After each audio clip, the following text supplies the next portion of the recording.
Čau, te Gatis, kas jauc. Noteikti domā, kas es tāds esmu un ko es te daru. Man jums ir labas ziņas šodien. Mēs te bitē sēdējām, kasījām galvas, domājām un izdomājām fantastisku lietu. Noteikti grib zināt kādu. Protams, ka gribu. Tātad, izmaksu kontrole. Noteikti prasīs, kas tas ir. Nu, iedomājies. Tev ir telefons. Ok, būsim reāli, mums visiem ir telefons. Un tu zvani, un ne par ko nevar beigt runāt. Un sūti SMS un tur... Un mēneša beigās pārsteigums. Milzīgs biedējuši telefonu rēķins. Šausmas! Mieru. Satraukumam nav pamata, jo bitē ir izmaksu kontrole. Zvani 1601 vai arī apmeklē manabite.lv vai arī, ja gribi pastaigāties, droši nāc ciemos pie mums uz bites saloniem un pieslēdz izmaksu kontroli. Kā tas strādā?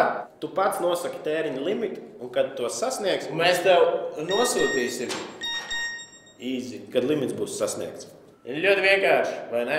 Un iedomājies, pilnīgi par brīvu.